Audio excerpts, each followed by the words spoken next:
सिद्धू मूसेवाला कत्लकांड के बाद गैंगस्टर काफ़ी हाईलाइट हुए हैं। जिन गैंगस्टरों को कोई जानता नहीं था उनके नाम भी सामने आ चुके हैं और इसी के चलते पंजाब की जेलें भी काफ़ी सुर्खियों में हैं।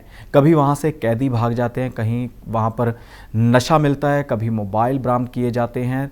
तो इसी प्रकार कई अधिकारियों के ऊपर गाज भी गिर चुकी है। कई अधिकारियों को सस्पेंड किया गया है, बर्खास्त किया गया है और तबादले तक किए गए हैं, लेकिन फिर भी यह सिलसिला लगातार जारी है।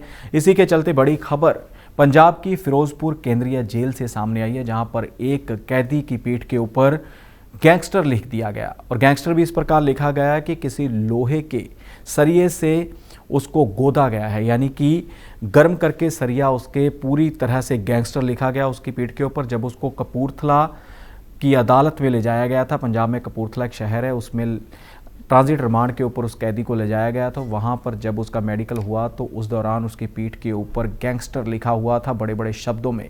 और इसी के चलते जब डीआईजी जो हैं जेलों के हैं उनसे बात की गई तो उन्होंने कहा था कि कुछ दिन पहले ही आपस में जो कैदी थे वो उलझ गए थे, लड़ाई हुई थी, तो इसी के चलते इनको अलग अलग बंद किया गया था और खुद अपने ऊपर ही गैंगस्टर लिखवाया है अपने साथी से उस कैदी ने। लेकिन कैदी का नाम आपको बता दें कि तरसेम सिंह है, जिसका मेडिकल होगा। मेडिकल की रिपोर्ट भी अदालत ने मांगी है कि जल्द से जल्द ये रिपोर्ट जमा करवाई जाए ताकि पता चल सके कि क्या कारण थे, किसने ऐसी जो घटना को अंजाम दिया।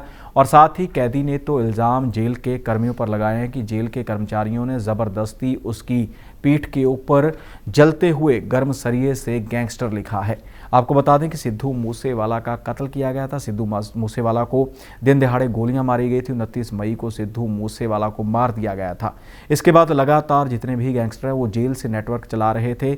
लॉरेंस बिश्नोई को भी पंजाब लाया गया, जिसका अभी तक रिमांड जारी है। एक पुलिस डिस्ट्रिक्ट की लेकर जाती है, दूसरी छोड़ती है। तो लगातार केस ही इतने हैं कि लॉरेंस बिश्नोई का लगातार रिमांड चल रहा है। इसी के चलते गोल्डी बराड़ का नाम सामने आया था, जो कनाडा में बैठा था, विदेश में बैठा था। अब तक उसका पता ही नहीं चल पाया कि वो कहाँ रह रहा है।